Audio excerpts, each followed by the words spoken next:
إن الحمد لله نحمده ونستعينه ونستغفره ونعوذ بالله من شرور أنفسنا ومن سيئات أعمالنا من يهده الله فلا مضل له ومن يضلل فلا هادي له وأشهد أن لا إله إلا الله وحده لا شريك له وأشهد أن محمدا عبده ورسوله صلى الله تعالى عليه وعلى آله وصحبه وسلم تسليما كثيرا أما بعد فقد قال الإمام البخاري رحمه الله تعالى باب إقبال المحيض وإدباره وكنا نساء يبعثن إلى عائشة رضي الله تعالى عنها بالدرجة فيها الكرسف فيه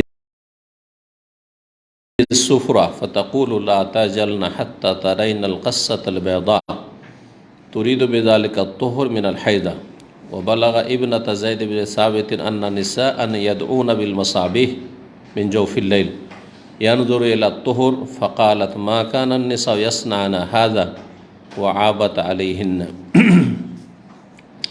সম্মানিত দ্বীনী ভাতৃমণ্ডলী, আল্লাহ রাব্বুল আলামিনের প্রশংসা এবং রাসূলুল্লাহ সাল্লাল্লাহু আলাইহি সাল্লামের উপর সালাত ও সালামের পরে আজ জুমাবার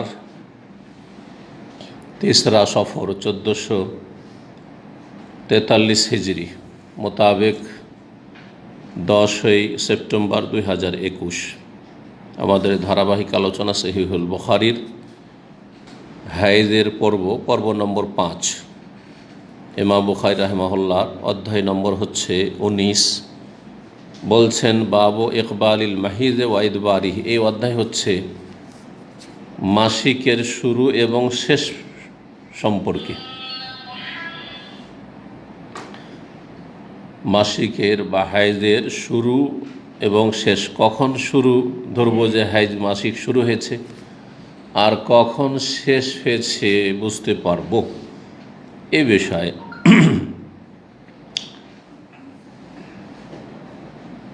তারপরে কিছু আসার বা সাহাবাই কেরাম সাহাবিয়াতদের আমল নিয়ে এসেছেন এই বিষয়টিকে সুস্পষ্ট করার জন্য, আর তারপরে একটি হাদিস নিয়ে এসেছেন।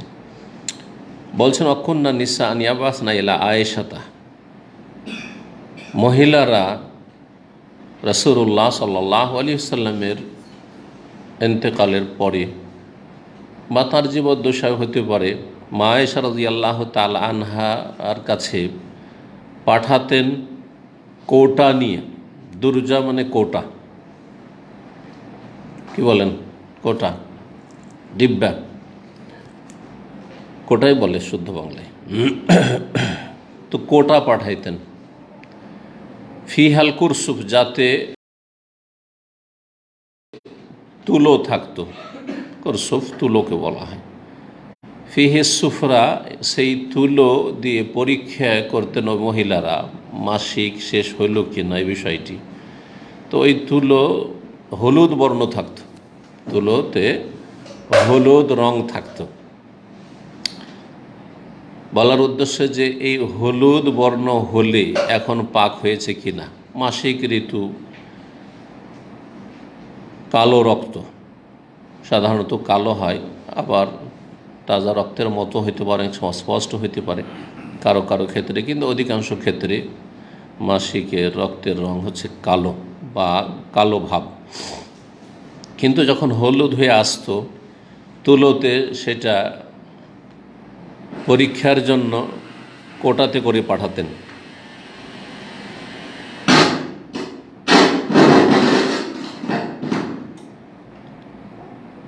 ফাতাকুল, তখন বলতেন আয়েশা রাদিয়াল্লাহু তাআলা আনহা, লা তাজালনা, তোমরা তাড়াহুড়া করিও না, তোমরা তাড়াহুড়া করিও না, মানে হলুদ বর্ণ হয়েছে মনে করলে যে পাক হয়ে গেছে, তাড়াহুড়া করিও না। হাত্তা তারাইনাল কাসাতাল বাইদা, যতক্ষণ পর্যন্ত সাদা পরিষ্কার পানি না দেখবে। আল কাসা আল বাইদা, বাইদা সাদা পরিষ্কার পরিচ্ছন্ন, আর কাসা হচ্ছে যে লজ্জাস্থানের পানি, সেটা সাদা রঙের না দেখবে। তার মানে পুরোপুরি যখন সাদা না হয়ে গেছে ততক্ষণ পর্যন্ত তোমরা তাড়াহুড়া করবে না যে হলুদ হয়েছে সুতরাং পাক হয়ে গেছে।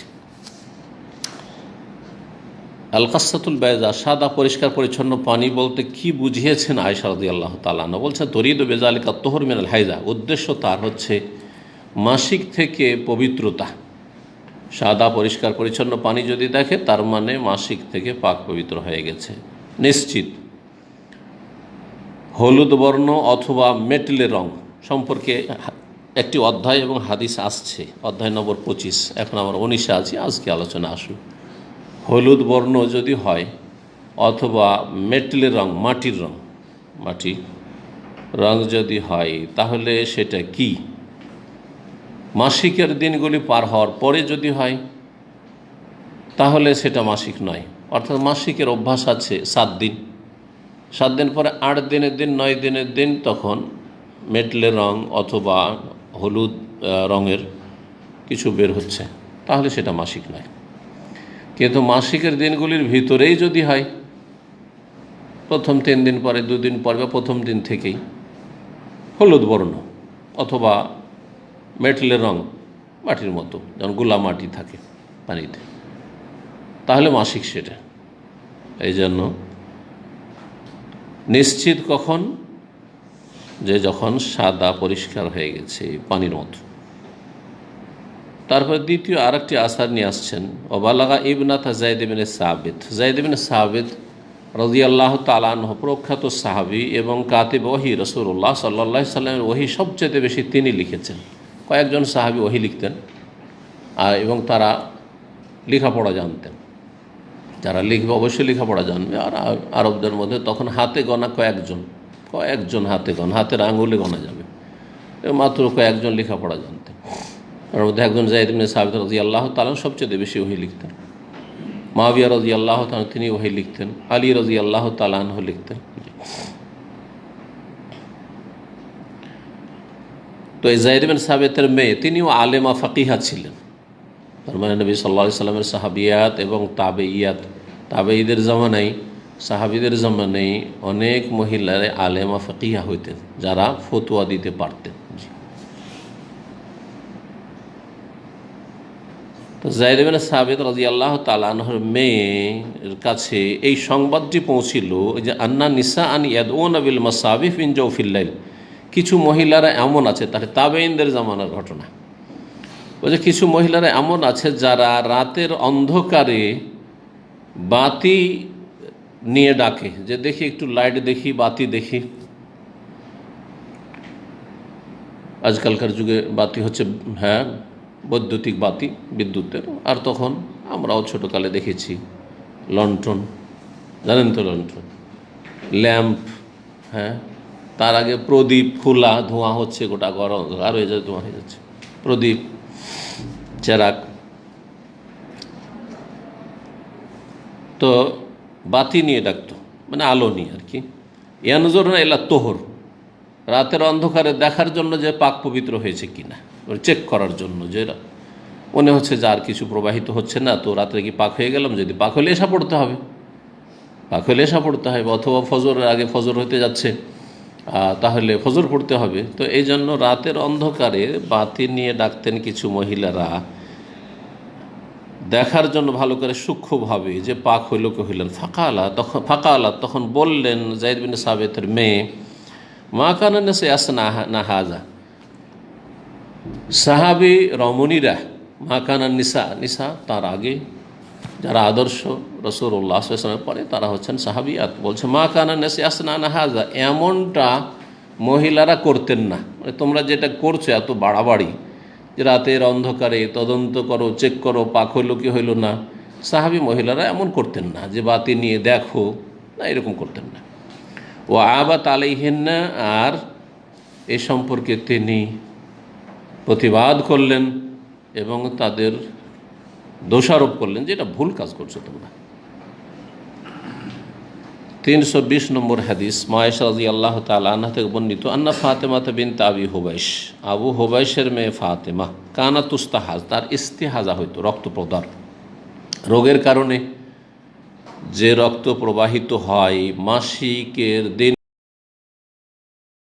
দিনগুলি ছাড়া গোটা মাসে বা মাসের অধিকাংশ সময়, সে ইস্তিহাজা বিশেষ একটি শিরা থেকে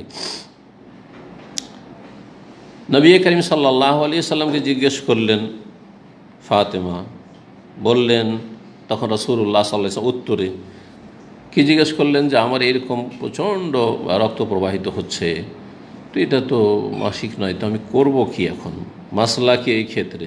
বললেন যালিকা ইরকুন, এটা তোমার মাসিক নয়। যালিকা ইরকুন মানে যালিকা দামু ইরকিন, এটি হচ্ছে বিশেষ সেরার রক্ত, বিশেষ সেরা থেকে প্রবাহিত রক্ত। ওয়ালাইসাত বিল হায়জা, এটি মাসিক নয়। মাসিক যে রেহেম জরায়ু রয়েছে, জরায়ুর গভীর স্থান থেকে নির্গত হয় পক্ষান্তরে যেটা রোগের কারণে ইস্তেহাজা হয়, সেটা জরায়ুর মুখের দিকেই একটি শিরা রয়েছে যেটির নাম আরবিতে আজেল, সেই শিরাটির প্রদাহ বা ইনফেকশন, ফেটে যাওয়া, শয়তানের আঘাত, অন্য হাদিসে আসছে, এর আগে হাদিসে এসছে শয়তানের আঘাত। শয়তান মুমিন মুসলিমদের, ভালো মানুষের শারীরিকভাবেও ক্ষতি করার চেষ্টা করে, মানসিকভাবে ক্ষতি করার চেষ্টা করে, তার আগে দিনের ব্যাপারে বেশি ক্ষতি করার চেষ্টা করে। কারণ দিন যদি শয়তান ধ্বংস করে দিতে পারে তাহলে দুনিয়া আখিরাত সব ধ্বংস করতে পারলো। সবচাইতে খুশি হয় কারো যদি ধর্ম ধ্বংস করে দিতে পারে, কাউকে দিয়ে শিরক করাতে পারে, কাউকে নাস্তিক বানাইতে পারে, কাউকে মাজার পূজারি বানাইতে পারে, কাউকে বিদাতি, ধর্মের রঙে রঞ্জিত হয়ে নেকির আশায় বিদাত করছে, শিরক করছে, তার সবচেয়ে বড় গুমরাহি। কারণ এরা সাধারণত হেদায়েত হতে চায় না, কারণ ও বুঝছে যে আমি বেশি ঠিক করছি, তোমরাই ভুল করছো। যে মাজার পূজা করে, যে পীর মুরিদের ব্যবসা করে, অথবা যারা মিলাদ করে, তারাকে হেদায়েত করাটা খুবই জটিল, যতক্ষণ পর্যন্ত সে নিশ্চিত না হয়েছে আর একটু নিরপেক্ষ ঠান্ডা মেজাজে বোঝার চেষ্টা না করেছে। কারণ ও তো আপনাকে গুমরাহ মনে করছে যে আপনি মিলাদ করেন না, আপনি মাজারে যান না, আপনি পীরের মুরিদ হন না, আর ওরাই হেদায়েতে, ওরাই জান্নাতের পথে আছে। ও তো মনে করছে ওইটাই কিবলা, তাহলে ওকে কী করে আর কি ওই কিবলা থেকে ফিরাবেন? কিন্তু যে চোর চুরি করছে, ও তো জানছে যে এটা আমার কিবলা নয়, আসলে ভুল পথে আছে। ডাকাতি করছে, বেমানি করছে, আত্মসাৎ করছে, লুটপাট করে খাচ্ছে, সব জানছে যেগুলো অপরাধ।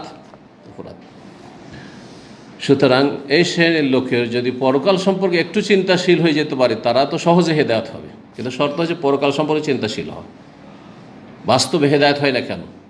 চোর, ডাকাত, বেঈমান, আত্মসাৎকারী, তারপরে এই যে বিভিন্ন পাপে জড়িয়ে আছে, জেনাকারী, খুনি, হেদায়েত হয় না ইল্লা মাশাআল্লাহ, যাকে আল্লাহ চাইছেন। কিছু হচ্ছে, অধিকাংশ হেদায়েত হয় না। এর পিছনে কারণ কিন্তু একটি, সেটা ধর্মীয় আবেগ নয়, সেটা হচ্ছে সে পাশবিক জীবনযাপন করে পশুর মতো। সে জানে না যে আমি একজন মানুষ আর পশুতে পার্থক্য রয়েছে। পশুর মতো তাকে আল্লাহ কেন সৃষ্টি করেছেন, আল্লাহ যে তার সৃষ্টিকর্তা, আল্লাহ যে তার উপর হক রয়েছে, এবং মরণের পরে যে স্থায়ী একটা জগৎ রয়েছে, সেখানে জান্নাত জাহান্নাম রয়েছে, এসব বিশ্বাস নেই। আসলে এসব বিশ্বাস একেবারে নেই, অথবা থাকলেও নামে মাত্র জন্মসূত্রে মুসলিম হিসাবে বিশ্বাস আছে, কিন্তু শয়তান এমনভাবে তার ওপর আধিপত্য কায়েম করেছে যে সেখান থেকে বেরিয়ে আসতে পারে না, যার ফলে হেদায়েত হয় না। কিন্তু একটু যদি মগজে টনক পড়ে যে না আমি ভুল করছি, এই অবস্থায় যদি মারা যায় তো আমাকে জাহান্নামে যেতে হবে, সাথে সাথে চোর ডাকাত যত বেঈমান সব হেদায়েত হবে।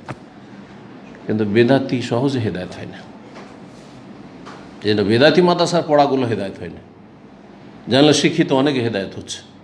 এর পেছনে কারণ এটি, বেদাতি মাদ্রাসায় পড়ে তার মধ্যে এত বেশি অহংকার কাজ করছে যে সে না বুঝলে মনে করে আমি অনেক বুঝি, যার ফলে হেদায়েত হয় না। আর সে মনে করে যে আমি হেদায়েত আছি আর তোমরাই গুমরাহিত আছো, যার ফলে হেদায়েত হয় না। তো মা আয়েশা রাদিয়াল্লাহু তাআলা আনহা থেকে এই হাদিস বর্ণিত, ফাতেমা বিনত আবি হুবাইসের কি হতো, ইস্তেহাজা হইতো। নবী সাল্লাল্লাহু আলাইহি ওয়াসাল্লামকে জিজ্ঞেস করলেন, তখন নবী সাল্লাল্লাহু বললেন যে এটি একটি বিশেষ শিরার রক্ত বা শিরা থেকে প্রবাহিত রক্ত। ওয়ালাইসাত বিল হায়জা, মাসিক ঋতু না। ফাইজা আকবালাতিল হায়জা, এখন হুকুম কি করবে যদি ইস্তেহাজা হয়, অতিরিক্ত রক্ত ক্ষরণ হয় বা রক্ত প্রবাহিত হয়। যখন মাসিক আসবে ফাদাইস সালাত, তখন সালাত ছেড়ে দাও, নামাজ পড়বে না। সালাত ছেড়ে দিতে হবে, সালাতের কাজা নেই, সালাতের কাজা নেই। কেউ যদি সালাতের কাজা করে সে বাড়াবাড়ি করলো, চরমপন্থা অবলম্বন করলো, এটি খারেজিদের লক্ষণ। সামনে হাদিস আসছে। চরমপন্থী হওয়া, ধর্মকর্ম করতে গিয়ে চরমপন্থী হওয়া, এটি হচ্ছে জঙ্গিদের লক্ষণ, এটি হচ্ছে সন্ত্রাসীদের লক্ষণ, এটি হচ্ছে খারেজিদের লক্ষণ। পুরাতন নাম তাদের খারেজি। ইসলাম হচ্ছে মধ্যমপন্থা। এই জন্য সত্যিকার যারা মুসলিম তারা মধ্যমপন্থী। ফরজ অজবে যেমন ঘাটতিও করে না, হারাম কাবিরা করে না, লিপ্ত হয় না। আর যদি কখনো ভুল হয় সাথে সাথে তওবা করে, সংশোধন করে। আর আমল করতে গিয়ে খেয়াল খুশি ভালো মনে করে আমল করে না, ভালো হইলে আমল করা শুরু করবে না, দলিল আছে কিনা। এটা যে সওয়াবের কাজ, এত সওয়াবের দলিল কি? যদি দলিল থাকে তাহলে করে। তো বিনা দলিলে যে নেকির আশায় কাজ করে সে বাড়াবাড়ি করলো। এই জন্য কেউ যদি 5 ওয়াক্ত সালাতের জায়গায় 6 ওয়াক্ত পড়ে সে বাড়াবাড়ি করলো। তো যারা মধ্যমপন্থী তারা 5 ওয়াক্ত 6 ওয়াক্ত করে না, আর তারা 5 ওয়াক্তে 4 ওয়াক্ত করে না। ফাসেক ফাজের, কখনো 3, কখনো 2, কখনো নাই। জুমাবারে দিল লম্বা টানে, ঘুম, ফজর পড়ে না, কারণ আজকে ডিউটি নেই। আর অন্য দিনে যেহেতু ডিউটি আছে, ফজরে তো উঠতে হয়েছে, চল ফজরটা পড়েই নি। ফাসেক ফাজরের। আর যদি কেউ অতিরিক্ত করে তাহলে সে হচ্ছে মুবতাদিয়া, বিদাতি। সালাতের ক্ষেত্রে 6 ওয়াক্ত 7 ওয়াক্ত কেউ পড়ে না, সেই জন্য হয়তো বিষয়টি মানে কাল্পনিক মনে হচ্ছে উদাহরণ।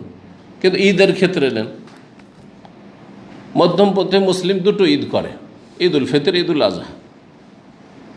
বেদাতি মুসলিম ঈদে মিলাদুন নবীও করে, রবিউল আউয়াল মাস আসছে সামনে মাসে, ঈদে মিলাদুন নবীও 3টা ঈদ করে। যারা গুনাহগার তারা ফরজও পড়ে না, ঈদের দিনে অনেকে শুয়েও থাকে, ঘুমিয়ে থাকে। প্রবাসী অনেকে ঈদের সময় ঘুমিয়ে থাকে, রাতে আড্ডা দেয় আর তারপরে ঘুমিয়ে গেল, ঈদে জাগলো না। ঈদ অনেকের কাছেই ফরজ, বছরের ফরজ। তো এই সময় সলাৎ মাফ, সিয়াম রোজা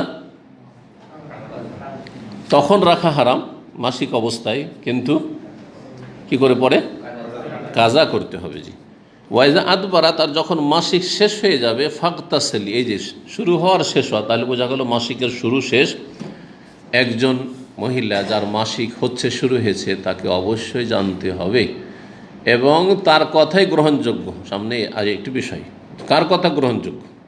অনেক সময় প্রয়োজন কোন একজন মহিলার মাসিক ঋতু সম্পর্কে জানার, ইদ্যতের ব্যাপার, তালাকের মাসলা, তাহলে কার কথা নেবেন? মহিলার কথা নেবেন না ওর স্বামীর কথা নেবেন? হ্যাঁ, মহিলার কথা, কারণ মহিলা বেশি জানে যে ওর কী হচ্ছে না হচ্ছে, কখন তার মাসিক শুরু হলো, কখন তার মাসিক শেষ হলো। জি, ওয়াইজা আদবারাত, যখন মাসিক শেষ হয়ে যাবে, ফাকতাসিলি, গোসল করে নাও, ওয়াসাল্লি, সলাত আদায় করো, তারপরে সলাত, গোসল করে সলাত আদায় করতে, গোসল করে সহবাস। গোসলের আগে কি করা যাবে? সহর করা যাবে, সাহরি খাওয়া যাবে। ধর রোজা ধরবে কেউ, নাপাক অবস্থায় সাহরি খাওয়া যাবে, কোনো অসুবিধা নেই।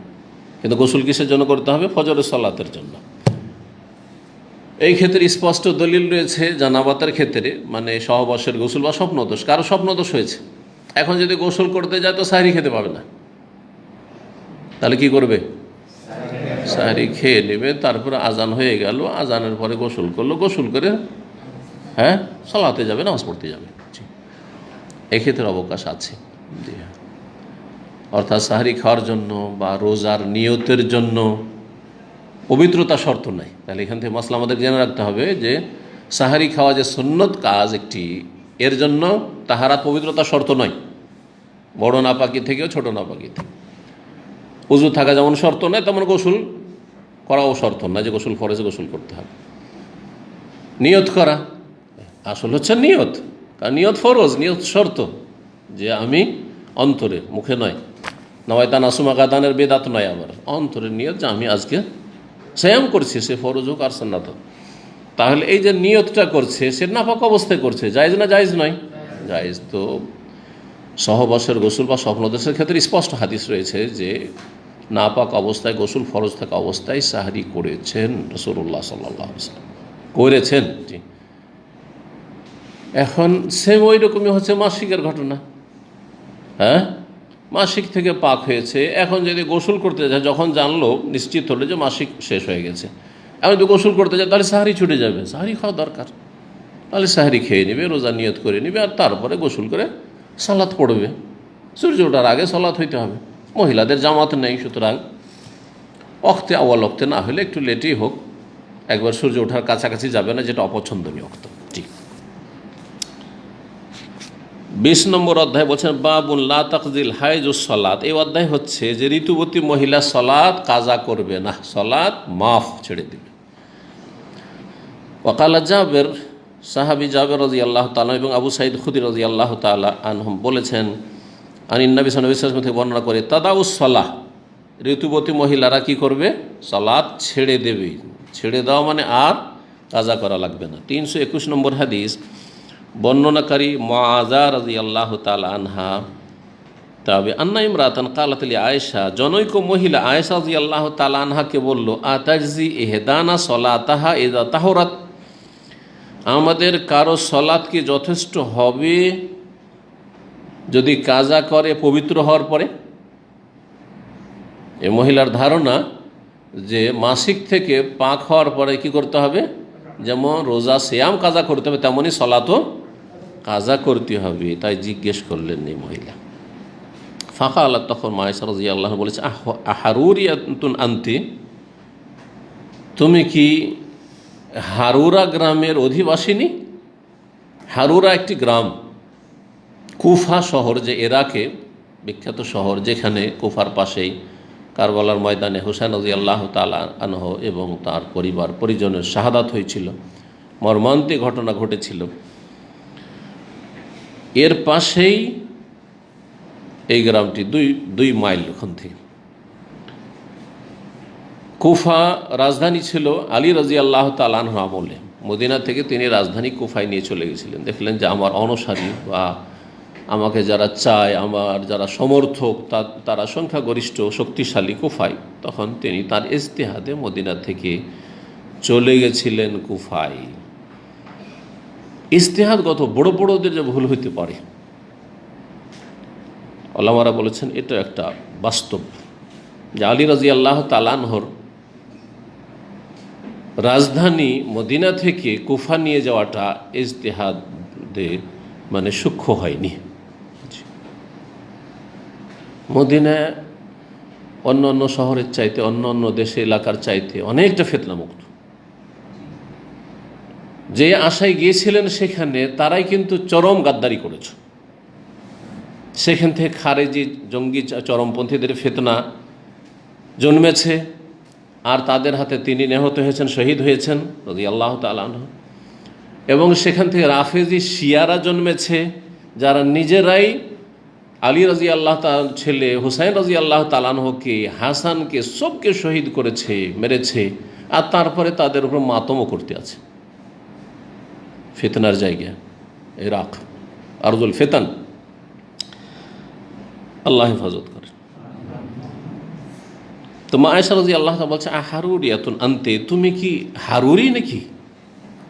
হারুরি যেই দেশের বা যেই শহরের যে হয়, ওর সাথে সম্পৃক্ত করা হয় এইভাবে। জি, মুজাক্কার পুরুষ হলে হারুরি, আর মহিলা হলে হারুরিয়া। যেমন আপনাকে কি বলবে যে আপনি বাংলাদেশি নাকি, বলবে না আন্তা বাংলাদেশি। একজন মহিলা হয় তাহলে আনতে বাংলাদেশি ইয়া, ঠিক না?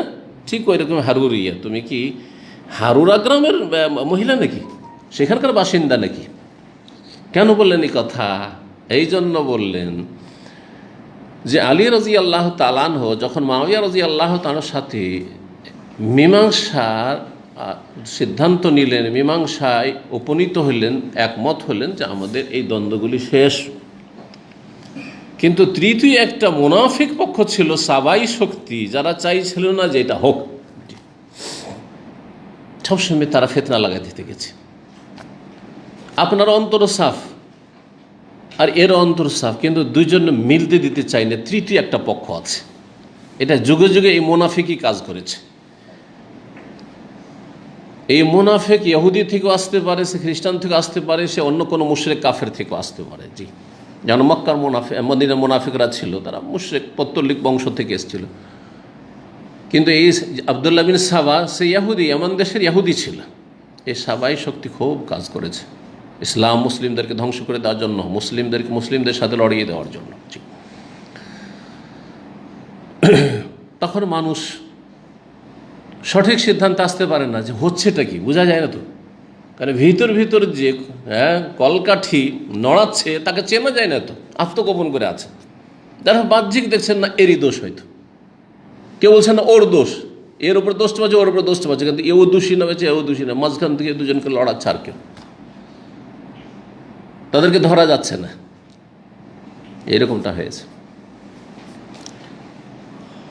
প্রথম যখন তাদের মীমাংসা হয়ে গেল, তখন একটি দল সিফিনের যুদ্ধ থেকে বেরিয়ে গেল, বিদ্রোহ ঘোষণা করল, এবং তারা আলী রাদিয়াল্লাহু তাআলা দল থেকে বেরিয়ে গেল। বেরিয়ে যাওয়ার পরে হারুরা নামক গ্রামে তারা বসবাস শুরু করলো, বা হারুরা গ্রামেরই লোক ছিল, সেখানকার লোক ছিল। আর অন্যান্য যারা খারেজি বিদ্রোহী ছিল তারা তাদের সঙ্গ দিল।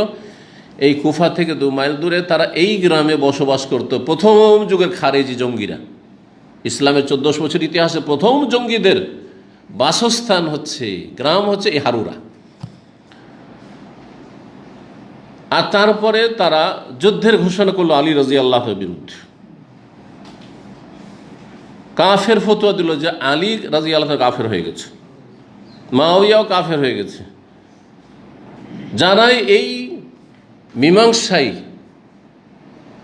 একমত হয়েছে তারা কি করেছে, কুফরি কাজ করেছে, কাফের হয়ে গেছে। কারণ তারা তৃতীয় পক্ষের বিচার মেনেছিল সালিসের জন্য। বুঝছো, এনিল হুকমা ইল্লা লিল্লাহ। কোরআন দিয়েও যে গুমরাহ হয় মানুষ, জঙ্গিরা কিন্তু কোরআন দিয়ে গুমরাহ হয়েছে। নাস্তিকদেরও তো গুমরাহ না যে কোরআন মানি না বলে গুমরাহ, কোরআন দিয়ে গুমরাহ। আল্লাহ বলছে লড়াই করতে, বসে আছো কি কাজে? হ্যাঁ, লড়াই করে তোমাকে বলেছে না সরকারকে বলেছে? আর সবসময় লড়াই মারামারি করতে বলেছে না প্রয়োজন হইলে বলেছে? সে বিষয় বুঝার আছে। তারপর ক্ষমতা থাকলে বলেছে না, ক্ষমতা থাকা না তো বিড়াল হাতির সাথে লড়াই শুরু করে দাও, হয়ে আছেন বিড়াল আর আপনি হাতির সাথে লড়াই শুরু করে দেবেন, এটা বলেছে?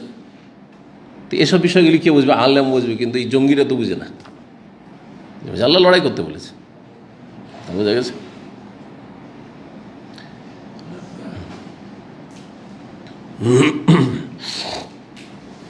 তো এরা এই জঙ্গিরা ঠিক ওই রকমই ছিল, এত মূর্খ জঙ্গি। আচ্ছা, খারেজিদের একটি ফতোয়া যে কেউ কাবিরা গুনাহ করলেই কি হয়ে যায়?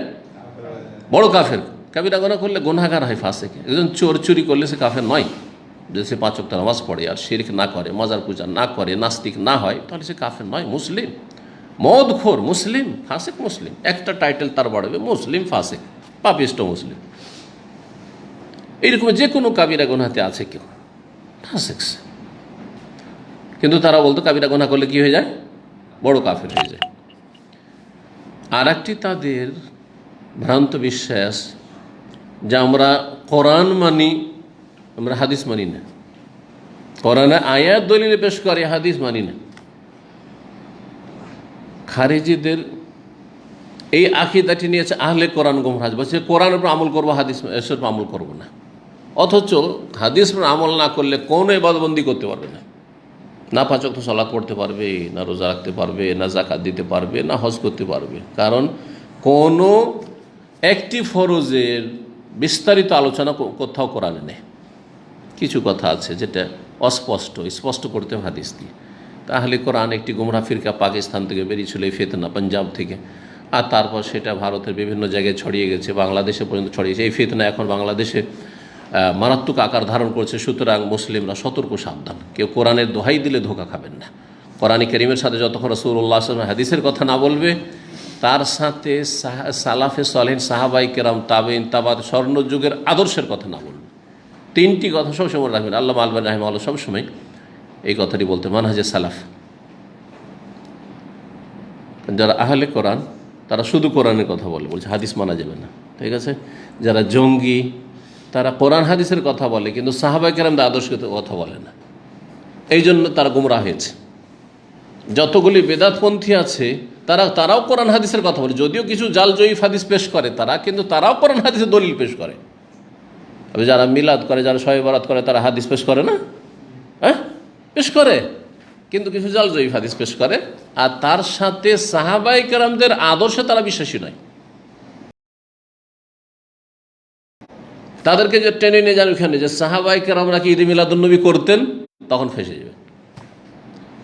তোমরা কি সাহাবায়ে কেরাম চাইতে বেশি ভালোবাসো রাসূলুল্লাহ সাল্লাল্লাহু আলাইহি ওয়াসাল্লামকে যে তোমরা ঈদে মিলাদুন্নবী করছো আর তারা করলেন না? ওইখানে নেই তারা। আবু বকর করেছেন তার খেলাফত আমলে, ওমর করেছেন, উসমান করেছেন, আলী করেছেন, 30 বছর খেলাফতের রাশেদা। তারপরে মুআবিয়া রাদিয়াল্লাহু তাআলা তারপরে 20 বছর করেছেন, কেউ করেন না। 300-400 বছর পর্যন্ত সাহাবীদের যুগ চলে গেল, তাবেঈনদের যুগ চলে গেল, তাবেঈনের যুগ চলে গেল, আবু হানিফা, শাফি, মালিক, আহমদের যুগ চলে গেল। 4 ইমামের যুগে যে হানাফি, শাফি, মালিক, হাম্বলি যে লেভেল লাগিয়েছে, তাদেরও যুগ চলে গেল, তারাও মিলাদের হদিস পাননি। 400-500 বছর পরে শুরু হচ্ছে এই মিলাদুন্নবী জন্মবার্ষিকী পালন করা। কোথায় বোঝা গেছে? নবী সাল্লাল্লাহু আলাইহি ওয়াসাল্লামের জন্মবার্ষিকী শুরু হলো প্রথম, আর তারপরে তখন ঘরে ঘরে বাপের জন্মবার্ষিকী, মৃত্যুবার্ষিকী, মায়ের জন্মবার্ষিকী, মৃত্যুবার্ষিকী, নেতার জন্মবার্ষিকী, মৃত্যুবার্ষিকী, আর তারপরে বিবাহ বার্ষিকী, ম্যারেজ ডে। এই সমস্ত ইহুদি নাসারদের ঘরে যতগুলি কুসংস্কার ছিল, বিজাতির সব সভ্যতা নিয়ে নিল, ইসলামকে বাদ দিয়ে দিল। এ হচ্ছে অবস্থা মুসলিম জাতির। তো এই হারুরি মানে খারেজি, এখানে হারুরি মানে কি? খারেজি। এই খারেজিরা হারুরা নামক গ্রামে তারা আস্তানা গেড়েছিল, আশ্রয় নিয়েছিল, এখানে জমা হয়েছিল। আর ওখান থেকে তারা যুদ্ধ চালাতো, আক্রমণ করত আলী রাদিয়াল্লাহু তাআলা এবং তার লোক যারা সাহাবায়ে কেরাম, তাবেঈন, তাদের উপর আক্রমণ করত। তাদের ফতোয়া যেহেতু কাফের হয়ে গেছে, কাফের ফতোয়া দিলে তখন রক্ত হালাল হয়ে যায়। কাফের ফতোয়া দিলে কি হয়ে যায়? রক্ত হালাল হয়ে যায়। রক্ত হালাল মানে মারো, মারলে কি জান্নাত পাবো। সেম আজকালকার জঙ্গিরা, নেতারা সব তাগুত হয়ে গেছে, কাফের ফতোয়া দিল তাগুত। যখন তাগুত হয়ে গেছে তাহলে রক্ত হালাল। রক্ত হালাল তাহলে নেতাকে কোথাও পায় যদি, তো হত্যা করবে। হত্যা করে কি করবে? ও জান্নাতে যাওয়ার আশা করে বসে আছে, অথচ জাহান্নামে যাবে। বুঝতে পেরেছেন? জি। আলী রাদিয়াল্লাহু তাআলা এক রাতে তারা ষড়যন্ত্র করলো। এক রাতে একজন দামেস্কে, শাম দেশে, সিরিয়া, যেখানে মুআবিয়া রাদিয়াল্লাহু আছেন, আর একজন মেসরে আমর ইবনে আস সেখানে আছেন, আর একজন কুফাতে, ইরাকে, যেখানে আলী রাদিয়াল্লাহু তাআলা আছেন। একই রাতে যুক্তি করে 3 খারেজি, এই 3 জন বড় তাগুত কাফের, নাউজুবিল্লাহ, 3 জনকে এক রাতে মারবো, তার জন্য অস্ত্র, ধারালো অস্ত্র 20 মাখে প্রস্তুত করে রেখেছে মারার জন্য। আলী রাদিয়াল্লাহু তাআলা আনহু ফজরের সালাতে ইমামতি করতে এসেছিলেন, ইবনে মুলজাম খারেজির হাতে শহীদ হয়ে গেলেন।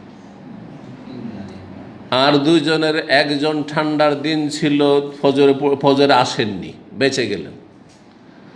আর একজনের ওপর আক্রমণ হইল, কিন্তু একটুতেই বেঁচে গেলেন, তার হায়াত ছিল, বেঁচে গেলেন।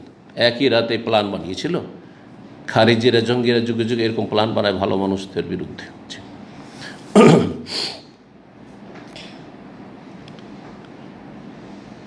তো এখানে আয়েশা রাদিয়াল্লাহু তাআলা হারুরি কেন বললেন? মানে তুমি কি খারিজি নাকি মহিলা? তুমি কি খারিজি মহিলা যে বলছো যে আমি কি সালাতগুলি কাজা করব পাক হওয়ার পরে? কেন বললেন এই কথা? এই জন্য যে একটি আকীদা বললাম যে তারা কোরআন মানতো, হাদিস মানতো না। তো কোরআনে কারিমে কোথাও নেই যে মাসিক ঋতুবতী মহিলা ঋতু অবস্থায় যে রোজাগুলি, সিয়ামগুলি ছুটলো, সেগুলো কাজা করবে না, এরকম কথা নেই। কাজা করবে বা করবে না এরকম কথা নেই। মাফ এই কথা নেই, মাফ এই কথা নেই। তো মাপ যখন নেই, তো আসল হচ্ছে কি? কাজা করতে হবে। আসল হচ্ছে যে কাঁধে বোঝা আছে, বোঝা নামাইতে হবে, তার মানে কাজা করতে হবে, এই কথা বলছেন। ফাকালাত, মা আয়েশা বলছেন, হারুরিয়াতুন আনতে, তুমি কি সেই হারুরা গ্রামের অধিবাসিনী? তাহলে তুমি কি খারিজি মহিলা যাদের ধারণা যে কোরআনে থাকলে মানবো, হাদিস মানবো না? নবী সাল্লাল্লাহু আলাইহি সাল্লাম এই কথাই বলেছেন যে মহিলারা মাসিক অবস্থায় যে সিয়ামগুলি ছুটবে সেগুলি কাজা করবে, আর সালাত কি করবে না, কাজা করবে না। কিন্তু তারা তো মানে না। সুতরাং তুমি কি ওই খারেজিদের দলভুক্ত ওই গ্রামের মহিলা নাকি, বা ওই গ্রামের লোকেরা যে ভ্রান্ত ধারণা বিশ্বাসীতে সেই চরমপন্থী তুমি নাকি, যে তুমি বলছো যে কি করব, যেমন রোজা কাজা করব তেমনি নামাজ ও সালাতও কাজা করব। তারপরে বলছেন মাকাদ কন্যা নাহিদ মান নবী সাল্লাল্লাহু, আমরা নবী সাল্লাল্লাহু আলাইহি সাল্লামের সাথে ঋতুবতী হইতাম, আমাদের মাসিক হইতো, এবং নবী সাল্লাল্লাহু আলাইহি সাথে আমরা বসবাস করতাম সংসারে। ফালাইয়া আমরনা বেহি, আমাদেরকে সালাত কাজা করার হুকুম দিতেন না। আও কালাত, অথবা বলেছেন বর্ণনাকারী সন্দেহ, ফালা নাফআলহু, আমরা কি করতাম না, সালাত কাজা করতাম না। 21 নম্বর অধ্যায় বলছে বাবুন নওমে মাল হাইদ ওয়াহিয়া ফি সিয়াবিয়া। এই অধ্যায় হচ্ছে ঋতুবতী মহিলার সাথে ঘুমানো। যখন সেই ঋতুবতী মহিলা তার ঋতুর মাসিকের কাপড় পরিধান করে থাকে, মাসিকের কাপড় পরে আছে, নাপাক কাপড়ে আছে, নোংরা হয়ে আছে, স্বামী কি তার সাথে এক বিছানায় এক চাদরে ঘুমাতে পারে? জায়েজ, জায়েজ, কোনো অসুবিধা নেই। বলছেন 322 নম্বর হাদিসে আবু সালমা রাদিয়াল্লাহু তাআলা বর্ণিত আন যায়নাবা ইবনাত আবি সালমা। এই আবু সালমা তাবেই, তিনি জায়নাব ইবনাত আবি সালমা, আবু সালমা সাহাবীর মেয়ে জায়নাব রাদিয়াল্লাহু তাআলা আনহুমা থেকে বর্ণনা করেছেন। হাদ্দাসাতহু, তিনি বর্ণনা করেছেন যে আন্না উম্মা সালমা, জায়নাব আবু সালমার মেয়ে আর উম্মে সালমা, তাহলে তার মা থেকে তিনি বর্ণনা করেছেন, জায়নাবের মা উম্মে সালমা, তার থেকে বর্ণনা করছেন উম্মে সালমা রাদিয়াল্লাহু তাআলা বলেছেন, উম্মে সালমা কে, নবী করিম সাল্লাল্লাহু আলাইহি ওয়াসাল্লামের সহধর্মিণী। জি, কালা, তিনি বলেন হিতু ওয়া আনা মা নবী সাল্লাল্লাহু ফিল খামিলা, আমার মাসিক চলে আসলো যেই সময় আমি নবী সাল্লাল্লাহু আলাইহি ওয়াসাল্লামের সাথে একই চাদরে শুয়েছিলাম। ফান সালাল, তো তখন চুপ করে আমি বেরিয়ে পড়লাম। ইনশাল্লাহ মানে হচ্ছে চুপ করে বেরিয়ে যাওয়া, চুপি চুপি বেরিয়ে যাও। ফাখারাজ তো মিনহা, বেরিয়ে পড়লাম। ফাখাজ তো সিয়া বাহাই জাতি, তারপরে আমার মাসিক অবস্থায় যে কাপড়গুলি ব্যবহার করি সেই কাপড় আমি নিলাম। ফালাবেস্তা, সেগুলি পরিধান করলাম। এই হাদিস থেকে বোঝা যায়, আর সামনে অধ্যায় আসছে যে মাসিক অবস্থার জন্য বিশেষ কাপড়, স্বতন্ত্র কাপড় রাখা, এটা সাহাবী মহিলাদের আমল ছিল। এটি অপচয় অপব্যয়ের অন্তর্ভুক্ত নয়। কেউ কথা বললে সেটি গ্রহণযোগ্য নয় যে ডবল ডবল কাপড় রাখবে একটা মাসিক অবস্থায়, শুধু মাসিক অবস্থায় মাসে 5 দিন পরার জন্য, 7 দিন পরার জন্য। না না না, এটা অপচয়, না না, অপচয় না। কারণ অভাবের যুগে কত অভাব ছিল সেই জামানায়, তখনও মাসিকের জন্য স্পেশাল কিছু কাপড় রাখতেন, যদিও আজকাল হয়তো রাখে না, কারণ কাপড়ের অভাব নেই সেই জন্য। কিন্তু যখন কাপড়ের অভাব, দুটো কাপড়, একটা পাক পবিত্র সালাত আদায়ের জন্য বা পাক অবস্থায় পরার জন্য, আর একটা হচ্ছে না পাক অবস্থায় পরার জন্য, সেটা পুরনো কাপড়গুলো মাসিক অবস্থায় পরিধান করল। তো বলছেন যে আমি আমার কাপড় নিলাম আর পরিধান করে নিলাম মাসিকের কাপড়। ফাকাল আলী রাসূলুল্লাহ, তখন রাসূল বললেন যে আনফাসতে, কি তোমার কি মাসিক চলে এসছে নাকি? মাসিককে নেফাসও বলা হয়। কুলতু, তখন বললাম হ্যাঁ। ফাদাআনি, তখন আমাকে ডাকলেন। ফাআদখালানি মাহফিল খামিলা, তারপরে আমাকে নিজ চাদরে জড়িয়ে নিলেন, মানে চাদর বলবেন, চাদরের ভিতরে ঢুকে পড়ো তুমি, আর চাদরের সময় তুই এই কথা মনে করিয়া না যে মাসিক আসছে সেজন্য আলাদা হয়ে শুইতে হবে। জি, এইসব কথা যদি না জানা থাকতো তাহলে আজকাল অনেক সময় বলতে পারি না না না না, মাসিক অবস্থায় তোমার অধিকার নেই আমার পাশে শোয়ার। হ্যাঁ, অথবা মহিলা বলতো যে আমি মাসিক অবস্থায় আছি, তোমার পাশে আমি শুবো না, ঠিক না? তো বিষয়গুলি মনে হচ্ছে যে এগুলি এমন কি জিনিস জানার কি বা প্রয়োজন, কিন্তু জরুরি জানা এগুলো আছে। কারণ রাসূলুল্লাহ সাল্লাল্লাহু আলাইহি ওয়াসাল্লাম আমাদের জন্য আদর্শ, রাসূলুল্লাহ সাল্লাল্লাহু আলাইহি ওয়াসাল্লাম বিবিগণ আমাদের জন্য আদর্শ। জি, তারা মাসিক অবস্থায় একই চাদরে ঘুমিয়েছেন। অনেক সময় স্বামী স্ত্রীতে দ্বন্দ্ব হইতে পারে না, শোয়াশুয়ি নিয়ে হইতে পারে না, পারে না। এই দ্বন্দ্ব তালাক পর্যন্ত পৌঁছে দিতে পারে বাড়াবাড়ি করলে। একটা কথা দুটা কথা বলতে বলতে তো মানুষের ঝগড়া হয়। মহিলা বলছে আমি মাসিক অবস্থায় তোমার কাছে শুইব না, বলছে না আমাকে শুইতে হবে, যেন আমি শুইব না, কি না হইতে পারে, ঠিক না?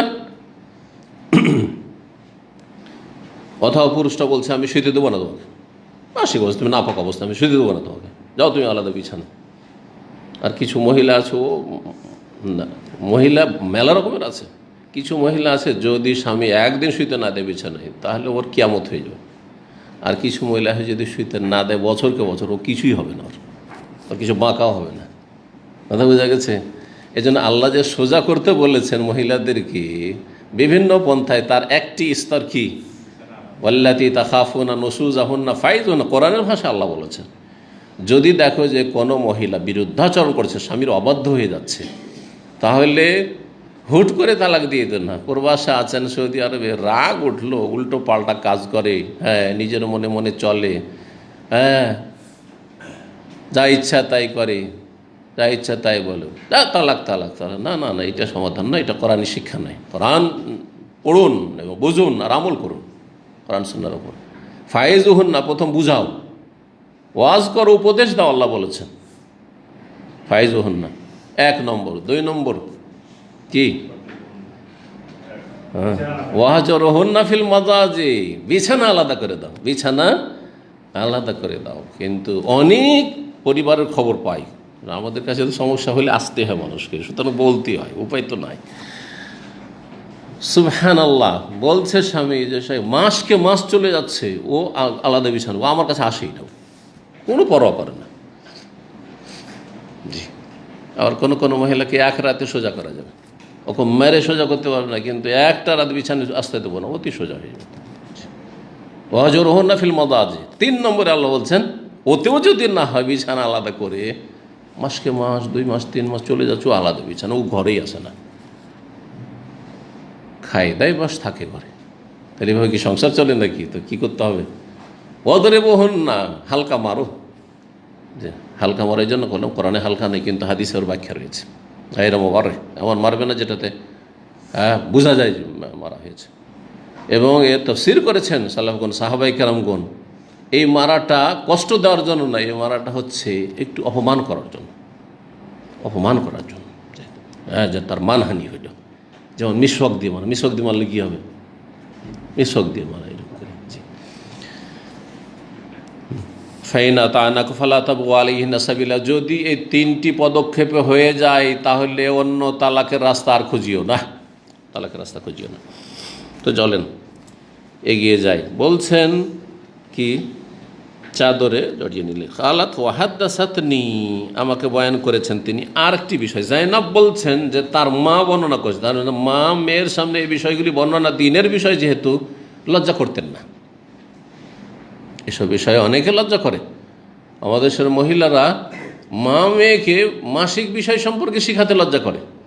তখন কি বলে, বোন থাকলে বোনকে দিয়ে, হ্যাঁ, ভাবি থাকলে ভাবিকে দিয়ে, হ্যাঁ, ওকে দিয়ে ওগুলো শিখায়। কিন্তু আসলে না, শরীয়তের ক্ষেত্রে এইসব হক, ইন্নাল্লাহ লা ইয়াস্তাহি মিনাল হক, হকের ক্ষেত্রে আল্লাহ লজ্জা করেন না।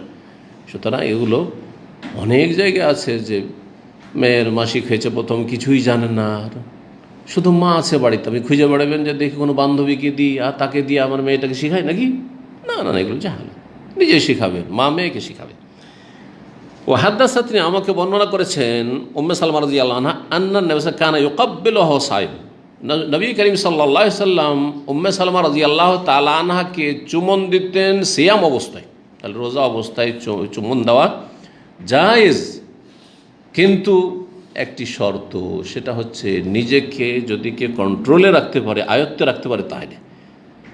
কিন্তু এমন যদি হয় যে এমন উত্তেজিত হয়ে যায় যে নিজেকে আর কন্ট্রোল রাখতে পারে না, তাকে তার শাহওয়াতে, হ্যাঁ, তার যৌন চাহিদাতে কন্ট্রোল করে নেয়। এক হচ্ছে আপনি নিজের যৌন চাহিদাকে কন্ট্রোল করতে পারছেন, তাহলে আপনি করুন, এগুলো অসুবিধা নেই রোজা অবস্থা।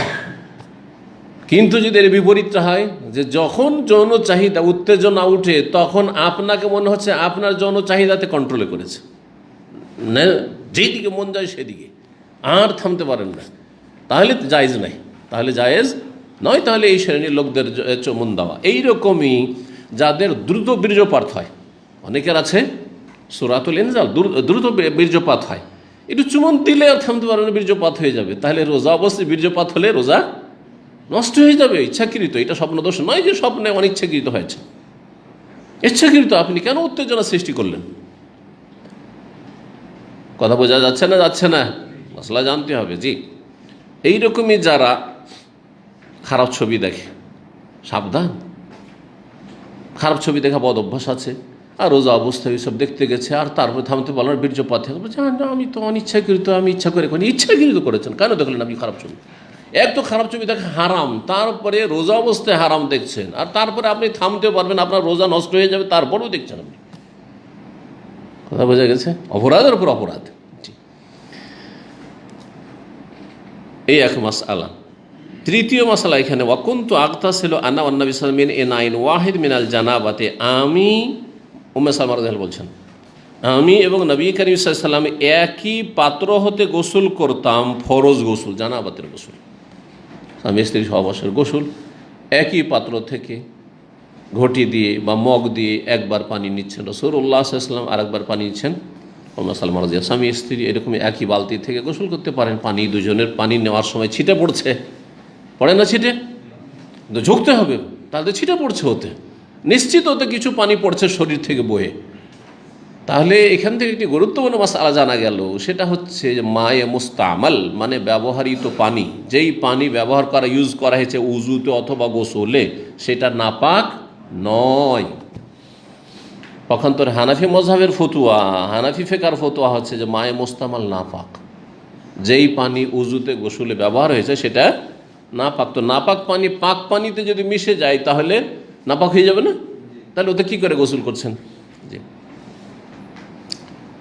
যেমন একসাথে স্বামী স্ত্রী গোসল করা জায়েজ, ফরজ গোসল, তেমনি একজনের পরে আরেকজনের জায়েজ।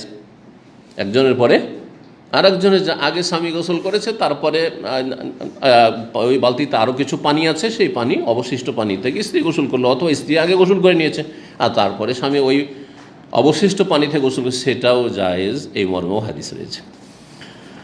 22 নম্বর অধ্যায় বলছেন, এই অধ্যায় বাবু মানিত্তাখাযা সিয়াবাল হাইজে সেওয়া সিয়াবাত তোহরে।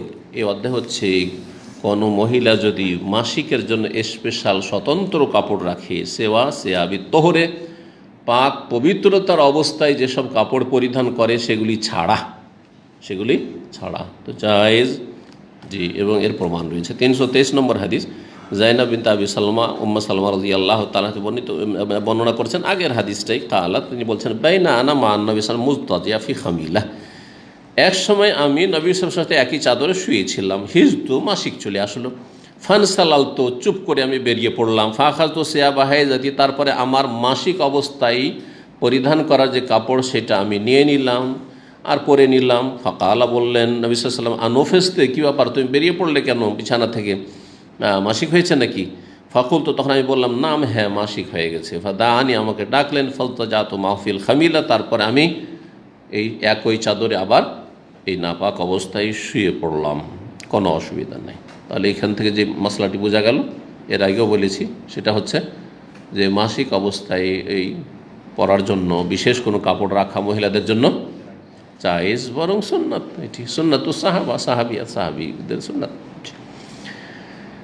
23 নম্বর অধ্যায় বলছে, বাবু শহুদিল হাইজাল ঈদাইন ওয়া দাওয়াতুল মুসলিমিন ওয়া ইয়াতাজিল্লাল মুসাল্লা। এই অধ্যায় হচ্ছে, ঋতুবতী মহিলা 2 ঈদের সালাতে উপস্থিত হবে, ওয়া দাওয়াতুল মুসলিমিন, মুসলিম জনগণের দুয়াই, মুসলিমদের দুয়াতে শরীক হবে, ওয়া ইয়াতাজিল্লাল মুসাল্লা, আর ঈদগাহে সালাতের স্থান থেকে সরে থাকবে, দূরে থাকবে।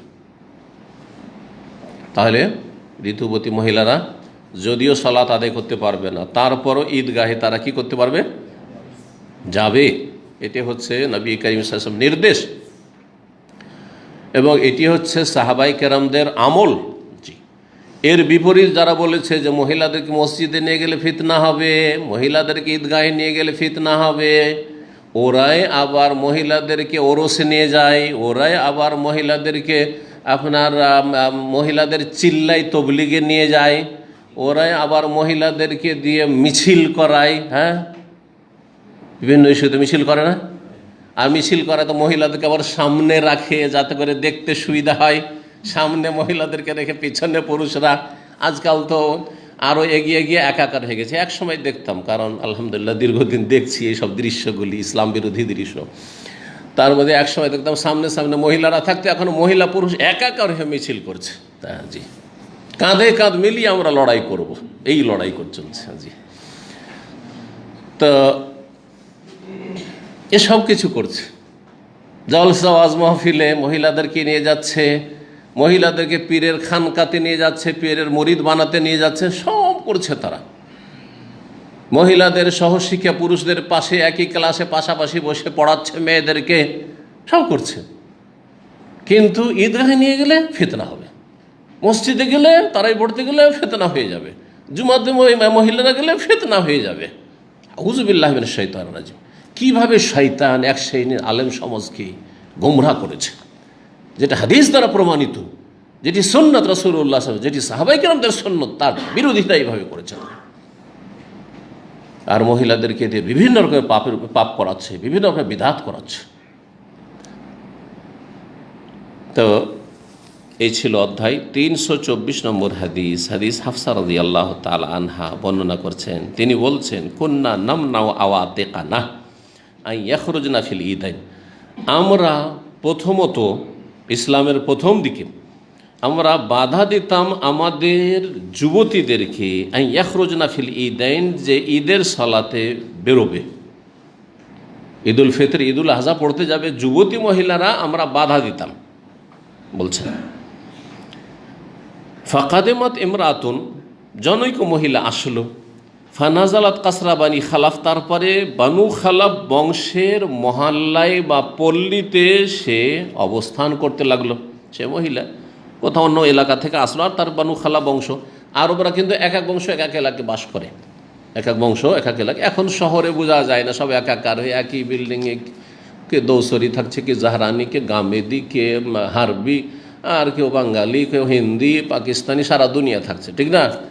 কিন্তু এক সময় ছিল, বরং আমাদের দিকেও দেখেছি আমরা, এক এক বংশ গ্রামে যে বাস করেছে, এক বংশ এক এলাকায়, হ্যাঁ, একাকার হয়ে থাকেনি। আর এক বংশ আবার ওইটা ওরা আর একটা গোত্র, আর একটা বংশ, ওরা আমাদের বংশের লোক না।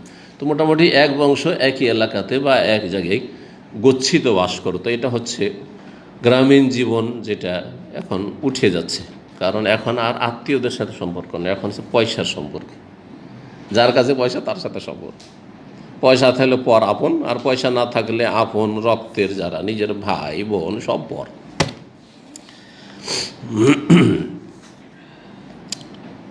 এসে অবতরণ করলেন সে, ফাহাদ্দাসাত আন উখতিহা, তার বোন থেকে বর্ণনা করছেন। ওই মহিলা, জনৈক মহিলা তার বোন থেকে বর্ণনা করছেন। ওয়াকানা জাওজু উখতিহার, সেই বোন খুব সিনিয়র বোন। বলছেন যে তার বোনের স্বামী যোগ্য ব্যক্তি। বলছেন, গাজামান নবী সাল্লাল্লাহু আলাইহি ওয়াসাল্লাম সিনতাই আশারাতা, নবী সাল্লাল্লাহু আলাইহি ওয়াসাল্লামের সাথে 12টি যুদ্ধে শরীক হয়েছে। নবী সাল্লাল্লাহু আলাইহি ওয়াসাল্লামের সাথে তার বোনের স্বামী কি করেছে? 12টি যুদ্ধে শরীক হয়েছে। ওয়াকানা জাওজু ওয়াকানাত উখতি মাহফিস সিত্তিন, 12টি যুদ্ধের মধ্যে 6টি যুদ্ধ এমন ছিল যেই 6টি যুদ্ধে আমার বোনও তার স্বামীর সাথে ছিল। তার মানে রাসূলুল্লাহ সাল্লাল্লাহু আলাইহি ওয়াসাল্লামের সাথে মহিলা কত সময় ধরে থেকেছে, যুদ্ধের ময়দানেও থেকেছে। যুদ্ধের ময়দানে মহিলারা লড়াই করার জন্য যেতেন না, কি জন্য যেতেন? জি, আসছে এই সামনে এই অধ্যায়ে হাদিস চলে আসবে। নোদাউল জারহা, আমরা আহতদের সেবা শুশ্রূষা করতাম বা পরিচর্যা, চিকিৎসা করতাম, দাওয়া ওষুধ পানি দিতাম।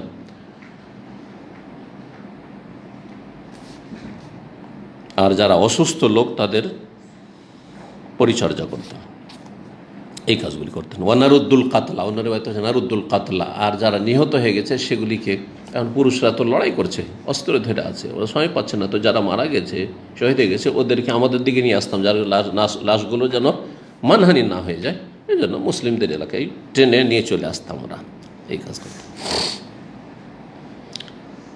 তো 6 যুদ্ধে আমার বোন হাজির হয়েছেন তার স্বামীর সাথে। কালাত, আর আমার বোন বলেছেন, কুন্না নোদাবিল কালমাই, তো চলে আসে, কুন্না নোদাবিল কালমা ও নাকুমা আল মারদা।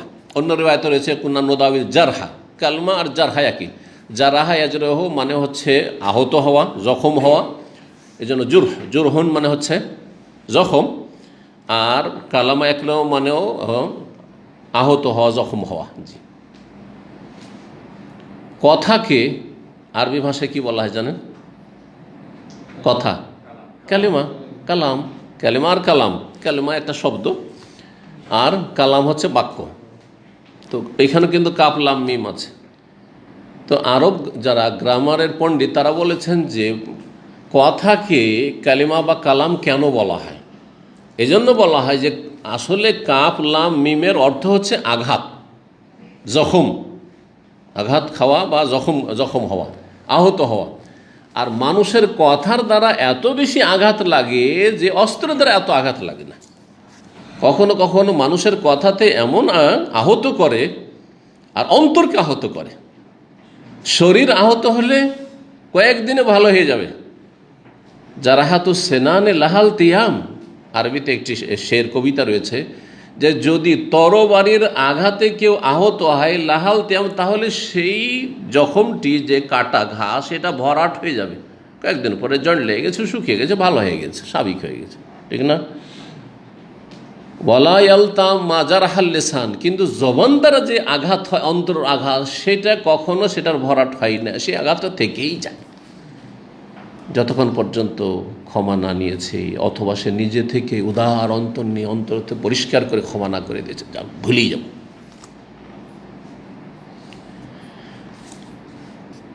তো এখানে কালমা ওখান থেকে রয়েছে, এই কালিমা থেকে নোদাউল কালমা, আমরা ঔষধ পানি দিতাম, চিকিৎসা করতাম। যুদ্ধের ময়দানে মহিলারা কি করত? বলছে আমরা মহিলারা নোদাউল কালমা, আহতদের কি করতাম? চিকিৎসা দিতাম বা পরিচর্যা করতাম। ওয়া নাকুম আল মারদা, আর যারা অসুস্থ পীড়িত তাদের সেবা শুশ্রূষা করতাম। ফাসালাত উখতিন নবী সাল্লাল্লাহু আলাইহি ওয়াসাল্লাম, আমার বোন নবী সাল্লাল্লাহু আলাইহি ওয়াসাল্লামকে জিজ্ঞেস করেছে, আলা ইহদানা বাসুন ইযা লাম ইয়াকুন লাহা জিলবাব, আচ্ছা আমাদের কারো কি কোনো অসুবিধা আছে যদি আমাদের কারো বড় চাদর না থাকে? বড় চাদর না থাকলে ঈদগাহে কেমন করে যাবে? কারণ ছোট ওড়না তো বাড়িতে চলে, বাড়ির ভিতরে, কিন্তু এই ছোট ওড়না দিয়ে, যেটা আজকাল এক শ্রেণীর মহিলারা একটু মাথাটা ঢেকে নিল, যদি ভালো হয় তাহলে মাথাটা ঢাকলো, আর না হলে সেটাকে কি করলো? একটু গলাতে ঝুলিয়ে দিল। এক সময় তো গলাতে ঝুলাতো, তো সামনের দিক থেকে ঝুলাতো যাতে করে বক্ষটা একটু আবৃত থাকে, এখন পিছন দিকে ঝুলাচ্ছে, গলা থেকে পিছন দিকে ঝুলাচ্ছে যাতে করে বক্ষ উন্মুক্ত থাকে, ঠিক না? আচ্ছা, ওর থেকে উন্নতি করেছে, বলছি এই ঝামেলায় রাখবো না, এই ওড়নেই রাখবো না। কথা বোঝা গেছে? এগুলো দেখে দেখে দেখে যুগের আবর্তন বিবর্তনে দেখে বললাম যে এই যে ওড়নার অবস্থাটা আর কি। একসময় ওড়নাকে একটু খুলে রাখতো, মানে ঢাকা করে, তারপরে ওটাকে জড়ো করে রাখতে শুরু করলো। বিভিন্ন স্তর গেছে, আল্লাহ মুস্তাআন, আল্লাহ হেফাজত করে। কিন্তু দাদি নানিদের আমলে যাদের একটু বয়স বেশি দেখেছেন, বড় বড় লম্বা চাদর, সুতি চাদর থাকতো। তখন বোরখা ছিল না। বোরখা কোথায়? বোরখার প্রচলন তো এখন উঠলো, আর উঠলো তো আবার ফ্যাশন হয়ে গেল। বোরখা আবার ঢাকার জন্য না, এমন টাইট হয়েছে বোরখাতে দেখে বেশি ভালো লাগছে, এমন করে রেখেছে যে বোরখার কোমরখান কেমন হয়ে আছে, কোমরের ওপর কেমন হয়ে আছে, এইদিক ওদিক কেমন হয়ে আছে, সব বোঝা যাচ্ছে। আউযুবিল্লাহি মিনাশ শাইতানির রাজিম। এই বোরখাতে লাভ কি? এই বোরখা তো পড়তে বলা হয়নি। জি, বোরখা মানে ঢিলা পড়তে বলা হয়েছে যাতে করে কিছুই না বোঝা যায় কোন দিকে কি আছে না আছে।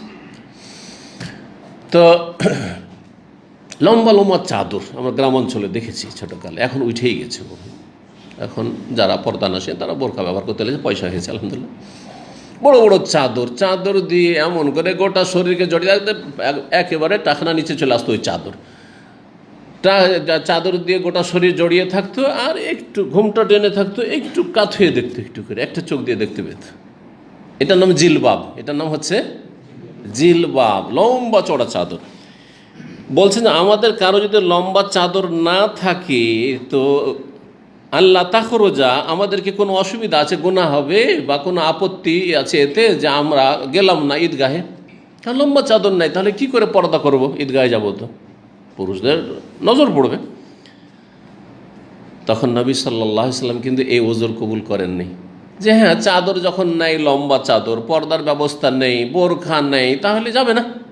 কথা বলেননি, কি বলেছেন? কালা লেতুল বেসহা সাহেবাতুহা মিন জিলবাবিহা, তার কোনো বান্ধবী আছে, সঙ্গিনী আছে, বোন আছে, খালা আছে, ফুফু আছে, আশেপাশে যেসব মহিলারা আছে তাদের জিলবাব, তাদের বড় চাদর তাকে পরিয়ে দেবে। কারো দুটো আছে, একটা দিয়ে দেবে, যাও ঈদ পড়ে এসো। ঠিক, ধার নিতে হবে। অনেক মহিলার বোরখা, 2, 3, 5টা বোরখা আছে, কোনো গরিব মহিলার বোরখা নেই তো ঠিক আছে, একটা চেয়ে নিয়ে যাবে, ঠিক সমাধান। এক সময় ছিল কাপড় ধার করা, জানেন কি না আপনারা এগুলোকে মনে করবেন যে এগুলো হচ্ছে উপন্যাস, কাল্পনিক ঘটনা। কাপড় ধার করা ছিল।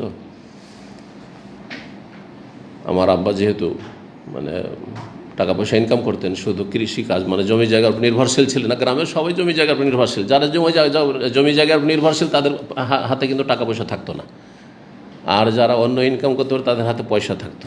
জি, তো আমাদের বাড়িতে কাপড় চোপড় থাকতো, ভাইদের বা আমাদেরও কাপড় থাকতো আলহামদুলিল্লাহ। তো একবারে যারা গ্রামের গরিব বরযাত্রী যাবে, একটা কিছুই নেই, একটা শার্ট নেই, ওই গেঞ্জি না একটা লুঙ্গি আছে, ওই খালি গায়ে ঘুরে বেড়ায়, এবার একটা গেঞ্জি খুব বেশি থাকলো, এটা শার্টও নেই, তো কী করবে, শার্ট ধার নিতে আসতো। কোথায় যাবে, বলছে যে বরযাত্রী যাবে সেই জন্য। আল্লাহ বলছেন যে কি করবে, তার বান্ধবী তাকে তার জিলবাব, তার বড় চাদর পরিয়ে দেবে। ওয়াল তাশহাদিল খায়রা, কল্যাণের কাজে হাজির হবে। ঈদগাহে হাজির হওয়া হচ্ছে খায়ের, কল্যাণ। ও দাওয়াত আল মুসলিমিন, আর মুসলিমদের দোয়ায় শরিক হবে। মুসলিমদের দোয়া মানে সম্মিলিত দোয়া না, কারণ অনেকেই এগুলোতে নিজেই বুঝেনি, ভুল বুঝেছে, আর না হলে মানুষকে পথভ্রষ্ট করেছে। দেখো দুয়ার কথা বলা হয়, তাহলে ঈদগাহে সম্মিলিত একসাথে মোনাজাত করতে হবে। একসাথে মোনাজাতের কথা কোথায় আসে রে বাবা, কথা বোঝা গেছে না? খতিব খুতবা পড়ছেন, দোয়া করছেন, খুতবাতে দোয়া করেন না, ওই দোয়াতে আমিন আমিন বলবে, ওতে হাজির হবে, তারপরে পুরো খুতবাটা শুনবে। এটা হচ্ছে খায়ের। একজন মহিলা মাসিক ঋতু থাকলে সালাত পড়তে পারলো না, ঠিক আছে, কিন্তু খুতবাটা তো শুনলো, আর তার মাতৃভাষায় খুতবা হচ্ছে। মাতৃভাষায় খুতবা দেওয়াটাই হচ্ছে ইসলাম, কারণ খুতবা মানে খেতাব, সম্বোধন করা, আর সম্বোধন আরবি দিয়ে বাঙালিকে কোনোদিন হবে না। সুতরাং আরবি খুতবা বাংলাদেশে বাঙালিদের মধ্যে পড়বেন, উর্দু খুতবা পড়বেন ইন্ডিয়াতে, পাকিস্তানে, এইটাই হচ্ছে সমাধান। কিন্তু আরবি পড়বেন, আরবি কি বুঝবে বেচারারা?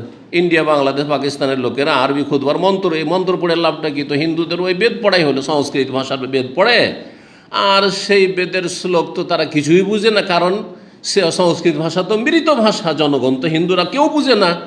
তো ওই রকম করে দিয়েছে আমাদের দেশের বেদাতিরা ইসলামটাকে, জি, হিন্দুদের ধর্মের মতো করে দিয়েছে, পাশাপাশি বাস করে। কিন্তু না, দিন ইসলাম প্রত্যেক মানুষকে বোঝার চেষ্টা করতে হবে। যে আরবিতে বোঝে না তাকে নিজের ভাষাই বুঝতে হবে, তাদেরকে নিজের ভাষাতে তাদেরকে জুমার খুতবা দিতে হবে, ঈদের খুতবা দিতে হবে। তো বলছেন কল্যাণে হাজির হবে। এখানে কল্যাণ বলতে জুমার না ঈদের খুতবা, আর মুসলিমদের দোয়া মানে ইমাম যে দোয়া করছেন সেই দোয়াতে আমিন আমিন বলা, আর নিজেও দোয়া করা। ঈদগাহে হাজির হয়েছেন, এই দোয়াতে হাজির হবে, কিন্তু সম্মিলিত দোয়া নয় মোটেই। কারণ কোনো প্রমাণ নাই যে রাসূলুল্লাহ সাল্লাল্লাহু আলাইহি ওয়াসাল্লাম ঈদে অথবা জুমাতে অথবা ফরজ সালাতের পরে সম্মিলিত মোনাজাত করেছেন, নবী সাল্লাল্লাহু আলাইহি ওয়াসাল্লাম দোয়া করছেন, আর অন্যান্যরা আমিন আমিন করছে। একটিও হাদিস নেই, একটিও কোনো হাদিস নেই এরকম। জি, এমনকি জয়ীফ হাদিসও নেই সম্মিলিত দোয়ার, জয়ীফ হাদিসও নেই সম্মিলিত দোয়ার, যে ইমাম দোয়া করছেন আর আমিন আমিন মুক্তাদিরা করছেন, কোনো দুর্বল হাদিসও নেই। তারপরে এই বেদাতকে গায়ের জোরে চালিয়ে যাচ্ছে, অন্যরা তো চালাচ্ছে, এক শ্রেণী কথিত আহলে হাদিসরাও চালাচ্ছে। আল্লাহ রাব্বুল আলামিন বিশেষ করে আহলে হাদিস যারা নিজেদেরকে নামকরণ করেছে তাদেরকে আল্লাহ বুঝার তৌফিক দান করেন।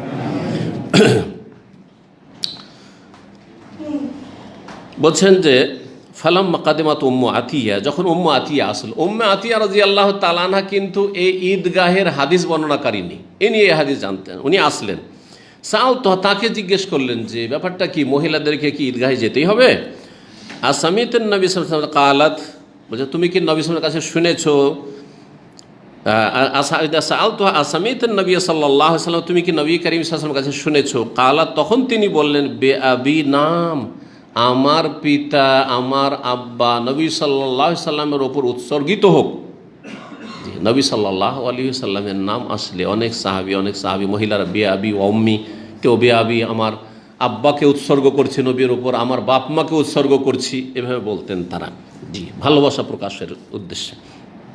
এটা নবী সাল্লাল্লাহু আলাইহি ওয়াসাল্লাম খাস, এটা কাউকে আপনি ভালোবাসেন, কোনো আলেমকে, কোনো শাইখকে বা কোনো কাউকে, আর সেই জন্য এইভাবে বললেন বে আবি উম্মি, এটা বলা ঠিক নয়। জি, নাম, হ্যাঁ আমি শুনেছি। ওয়াকানাত লা তাযকুরুহু ইল্লা কালাত বিআবি। আর উম্মে আতিয়া রাদিয়াল্লাহু তাআলা আনহা নবী সাল্লাল্লাহু আলাইহি ওয়াসাল্লামের কথা আসলেই, নাম আসলেই বলতেন বিআবি, আমার আব্বা তার ওপর কুরবান হোক বা উৎসর্গিত হোক।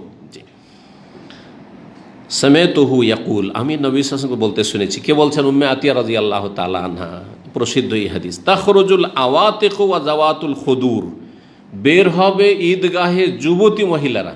আওয়াতিক, আতিকাতুনের বহু বচন, ষোড়শী, 16 বছর বয়স, 18 বছর বয়স, এই যুগটাই সবচেয়ে বেশি পর্দার প্রয়োজন। এবং মুসলিম সমাজে সত্যিকার যারা মুসলিম, আদর্শ মুসলিম, সেই সময় সবচেয়ে বেশি পর্দা করে। কারণ এই সময় ফিতনার আশঙ্কা বেশি, এই সময় ফিতনার আশঙ্কা বেশি। জি, এই জন্য বাবা মায়েরা 16 বছর 18 বছর মেয়েদেরকে যতদিন বিয়ে হয়নি একবার কড়া করে পর্দা করে, তো বাড়ির বাইরে যেত না, এমনকি জানতে পারতো না যে কারো বাড়িতে তার সাবালিকা মেয়ে আছে, বাইরে যেত না সেই জন্য। জি, এই সময়টা বড় ফিতনা। আজকাল যতগুলি ফিতনা হচ্ছে, ধর্ষণ ঘটনা হোক, মেয়েকে জবরদস্তি উঠিয়ে নিয়ে যাওয়া হোক, বেশিরভাগই তো সম্মতিতে উঠে চলে যাচ্ছে, পালিয়ে চলে যাচ্ছে, কোর্ট ম্যারেজ করছে অথবা পালিয়ে চলে যাচ্ছে।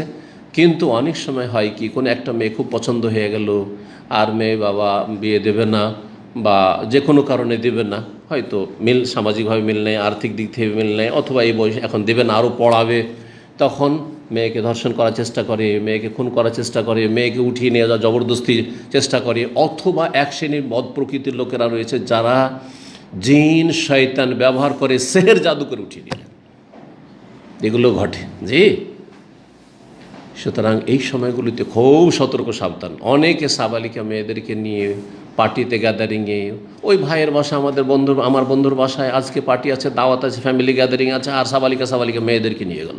কত ঘটনা, এইখানকার ঘটনা। গেছে ওই বন্ধুর বাড়িতে গ্যাদারিংয়ে গেছে, আর ওখানে ওই ছেলেরা এসছে, ওখান থেকেও লাইন লাইন ঘাটিয়েছে। এদিকে মায়েরা গল্প করছে, ভাবি করছে, আর ওইদিকে মেয়েরা তখন ওইদিকে তাল দিচ্ছে। যে সতর্ক সাবধান, আপনি যখন বন্ধুবান্ধবের বাড়ি যাবেন, মেয়েদের ক্ষেত্রে সতর্ক সাবধান। যদি সেখানে পর্দা মেনটেন করতে পারেন তাহলে নিয়ে যাবেন, আর যদি না পারেন আর ফিতনার আশঙ্কা থাকে তো মেয়েদেরকে নিয়ে যাবেন না, সাবালিকা মেয়েদেরকে নিয়ে যাবেন না। আওয়াতেক, যাদেরকে সাধারণত বাইরে মোটেই নিয়ে যেত না আরবরা, মুসলিমরা, সাহাবায়ে কেরামগণ, সেগুলিকেও বের করতে বলছেন। তাখরুজুল আওয়াতেক, ষোড়শী যুবতীরা বের হইতো, ওয়াজাওয়াতুল খুদুর, পর্দা নসীন যারা, মানে সবসময় পর্দার ভিতরে থাকতো, পর্দার বাইরে মোটেই যেত না তারা। খিদর মানে হচ্ছে ফিমা, তাঁবু, সবসময় তাঁবুর ভিতরে, মানে বাড়ির তাঁবুর ভিতরে, বাড়ির বাইরে মোটেই যেত না এইসব মেয়েরা। আউল আওয়াতেক জাওয়াতুল খুদুর, হ্যাঁ এইভাবে বলেছেন। অল হইয়াজ, আর ঋতুবতী মহিলারাও ঈদগাহে যাবে। কারা? ঋতুবতী মহিলারা। বাকিরা তো যাবেই, মানে অন্য বয়সে বিবাহিতা, বয়স হয়ে গেছে 40, 50, 60, ওরা তো যাবেই। কিন্তু যাবে কারা? যুবতী, তারাও যাবে। যারা পর্দা নসীন, যাদের পর্দা থেকে বের করা হয় না, এখন বিয়ের বয়স হয়েছে, সুতরাং এখন পর্দার মধ্যে লুকায়িত রাখি এদেরকে, হ্যাঁ মণিমুক্তার মতো করে হেফাজতে রাখি। তারপরে যারা নাপাক অবস্থা আছে, সলাৎ পড়তে পারবে না, ঋতুবতী মহিলা, এমনকি তাদেরকেও নিয়ে যাওয়া হয়তো। ওয়ালিয়া শাহাদান আল খায়রা, তারা কল্যাণে উপস্থিত হবে, মানে ঈদের খুতবায় হাজির হবে। ওয়া দাওয়াতুল মুমিনিন, এবং মুমিনদের দোয়ায় শরীক হবে। ওয়ায়াতাজিল হুইয়াজুল মুসাল্লা, ঋতুবতী মহিলারা কিন্তু সালাতের স্থান থেকে দূরে থাকবে, এক সাইডে থাকবে, পৃথক হয়ে থাকবে। যতটা এলাকায় সালাত পড়ছে, সালাতের কাতারে একাকার হয়ে যাবে না, আলাদা হয়ে একটু বসে থাকবে, কিন্তু ঈদগাহের ভিতরেই থাকবে, ঈদগাহের ভিতরে থাকবে। ঈদগাহ মসজিদের মতো নয়, ভালো করে শুনে রাখেন। অনেকে কিন্তু বুঝে না, যার ফলে মনে করে যে মসজিদে দান করা আর ঈদগাহে দান করা সমান নাকি। মোটেই না। মসজিদের ফজিলত, মাম্বানা লিল্লাহ মসজিদান বানাল্লাহু লাহু বাইতান ফিল জান্নাহ, কেউ যদি আল্লাহর জন্য মসজিদ তৈরি করে তাহলে আল্লাহ তার জন্য স্পেশাল জান্নাতে ঘর তৈরি করবে। এই হাদিস ফিট করতে পারবেন আপনি ঈদগাহের ওপর? মোটেই না। সবের কাজ অবশ্যই জনকল্যাণমূলক কাজ, কিন্তু আপনি মসজিদের হাদিস ফিট করবেন আপনি ঈদগাহের ওপর? মোটেই না। পার্থক্য, এক পার্থক্য হইল। পার্থক্য কোন দিক থেকে? হ্যাঁ, মসজিদ কাকে বলে? তাহলে মসজিদ বলে যেখানে 5 ওয়াক্ত সালাত হয়। মসজিদ কাকে বলে? 5 ওয়াক্ত সালাত ভালো করে মুখস্থ করে নিন, কমপক্ষে 5 ওয়াক্ত 5 জায়গায় সালাত হয়। আর জুমা যদি হয় তো জামে মসজিদ, তাহলে 2 রকম জামে মসজিদ আর অক্তিয়া মসজিদ, 5 ওয়াক্ত সালাত হইতে হবে। 2 ওয়াক্ত 3 ওয়াক্ত সালাত হয়। অনেক কোম্পানিতে কিন্তু এইরকম মুসাল্লা আছে, ডিউটির সময় যখন আছেন তখন ওখানে জোহর হয়ে গেল, আসর হয়ে গেল, ওখানে ক্যাম্প ট্যাম্প নেই, সুতরাং ওখানে মাগরিব হয় না, এশা হয় না, ফজর হয় না। অথবা 2-3 ওয়াক্ত 3 ওয়াক্ত 4 ওয়াক্ত মাগরিব হয়, এশাও হয়, কিন্তু কি হয় না, ফজর হয় না সেখানে, কারণ সেখানে কোনো লোক বাস করে না। মদিনা ইউনিভার্সিটিতে সবচেয়ে বড় জামে মসজিদ একটি মসজিদ, সেখানে 5 ওয়াক্ত সালাত হইতো, সেটাই মসজিদ। আর প্রতিটি ফ্যাকাল্টিতে, প্রতিটি কলেজে একটা করে মুসাল্লা আছে, ওর নাম কিন্তু আমরা মসজিদ বলি না। ওখানে আমরা জোহরটা পড়তাম, কারণ ক্লাস করতে গেছি, ক্লাস 1টায় শেষ হবে, জোহর পড়লাম, আর জোহর পড়ে ওখান থেকে তখন চলে এলাম। প্রফেসর ওস্তাদরা কখনো কখনো আসরে থাকতেন, কেউ হয়তো কোনো কাজ বিশেষ আছেন, বিশেষ করে পরীক্ষার সময় খাতাগুলি যখন চেক করা থাকে তখন দেখতাম যে তার লাইট জ্বলছে আর মাগরিব এশা, অথবা কখনো গিয়েছি হয়তো ফ্যাকাল্টির ভিতরে, দেখছি যে মাগরিব এশা তো তারা আছেন, তখন মাগরিব এশা হচ্ছে, কিন্তু ফজর কোনো দিনই হয় না। হ্যাঁ, তাহলে এটা কি মুসাল্লা, এর নাম মসজিদ নয়, এর নাম মসজিদ। দাম্মাম এয়ারপোর্টে বড় যেটা মসজিদ সেটা মসজিদ জানা আছে আপনার, প্রতিটি এয়ারপোর্টে আলহামদুলিল্লাহ সৌদি আরবে বড় বড় মসজিদ আছে, রিয়াজে বিশাল মসজিদ, অনেক পুরাতন মসজিদ সেটা। জি, তো এগুলো মসজিদ, কিন্তু এর মধ্যে আপনি এয়ারপোর্টের ভিতরে দেখবেন একাধিক কিন্তু কি আছে, সালাতের স্থান আছে, বরং মসজিদের মতো করে ঘরও তৈরি করা আছে এখন যেটা করেছে, কিন্তু সেটার নাম কি মুসাল্লা। যদিও 5 ওয়াক্ত সালাত হচ্ছে, কিন্তু মসজিদ নয়, সেটা মসজিদ নয়, কারণ সেটা মসজিদ হিসেবে নয়। এখনই কখন দিবে ওইখান থেকে আরেক জায়গায় চেঞ্জ করে দেবে। মুসাল্লা, এটা মুসাল্লা মানে প্রেয়ার হল, মুসাল্লা হচ্ছে প্রেয়ার হল, মসজিদ নয়। জি, আশা করি বোঝা গেছে। এই পার্থক্য করে লাভটা কি? লাভ আছে। মসজিদে নাপাক ব্যক্তি অবস্থান করতে পারবে না, ঋতুবতী মহিলা মসজিদে অবস্থান করতে পারবে না, কিন্তু মুসাল্লা যেখানে 1 ওয়াক্ত 2 ওয়াক্ত সালাত হচ্ছে ওখানে অবস্থান করতে পারবে। বোঝা গেছে কিনা?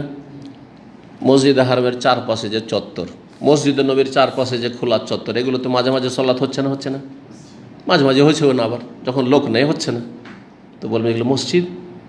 এই চত্বরগুলোতে ঘুরতে পারবে না মাসিক অবস্থায় মহিলারা, খুব পারবে, বাইরে বসে থাকতে পারবে, আবার ওখানে পাশে সালাত হচ্ছে আশেপাশে, কোনো অসুবিধা নেই। বোঝা গেছে না? তো মসজিদ আর মুসাল্লায় পার্থক্য রয়েছে।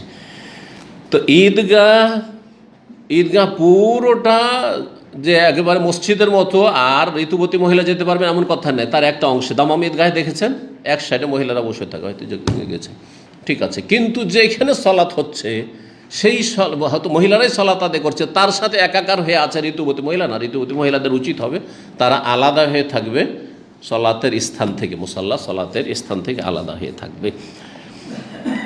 ঈদগাহে অবস্থান করা সম্পর্কে অবাক হওয়ার কিছু নেই ঋতুবতী মহিলাদের। ঈদগাহে অবস্থান হচ্ছে সেম আরাফায় অবস্থানের মতো। আরাফাতে মাসিক অবস্থায় থাকে না মহিলারা, মুজদালিফায় থাকে না, মেনাতে থাকে না, হ্যাঁ, কিন্তু কোনটা চলবে না? মসজিদে হারামের ভিতরে ঢোকা চলবে না তাওয়াফ করার জন্য। এই জন্য হজের অবস্থায় সব করতে পারো, গায়রা আল্লাহ তুফিবিল বাইতুল্লাহ তাওয়াফ করতে পারবে না। আশা করি বোঝা গেছে, ওই কথাই আসছে হাদিসে। কালাত হাফসা, হাফসা বলছে ফাকুল, আমি বল আল হুইয়াত, এই হাফসা বিনতে সিরিন তাবেইয়া, তিনি অবাক হয়েছে উম্মে আতিয়ার কথা শুনে, যে আরে কেমন কথা হলো, ঋতুবতী মহিলা আবার ঈদগাহে যাবে, এটা কেমন কথা হলো, ও তো নামাজ পড়বে না, ঈদ পড়বে না, তাহলে কেন ঈদগাহে যাবে? তারপরে নাপাক, আল হুইয়াত ঋতুবতী মহিলা। জিজ্ঞাসা এখানে কালা ফাকালাত, বললেন উম্মে আতিয়া আলাইসা তাশহাদু আরাফা ওয়া কাযা ওয়া কাযা, তুমি কি দেখতে পাও না যে ঋতুবতী মহিলা মাসিক অবস্থায় আরাফাতে উপস্থিত হচ্ছে, ওয়াকাজা ওয়াকাজা মানে মুজদালিফা উপস্থিত হচ্ছে, মেনাতে উপস্থিত হচ্ছে, পাথর মারছে, জামরাতে উপস্থিত হচ্ছে না? ঠিক ওই রকমই। জি, এখানে আজকের আলোচনা শেষ করছি। আল্লাহ রাব্বুল আলামিন যেন আমাদেরকে ভালো কথা, সঠিক কথা বলার তৌফিক দান করেন, সমস্ত ভুল ভ্রান্তি থেকে আল্লাহ যেন হেফাজত করেন। আল্লাহ আমাদের সকলকে যেন সুস্থ রাখেন, নিরাপদ রাখেন, ফিতনা ফাসাদ বালা মুসিবত থেকে আল্লাহ যেন হেফাজত রাখেন। ওয়া সাল্লাল্লাহু সাল্লাম আলা নবিয়িনা মুহাম্মদ ওয়া আলা আলিহি ওয়া সাহবিহি আজমাইন।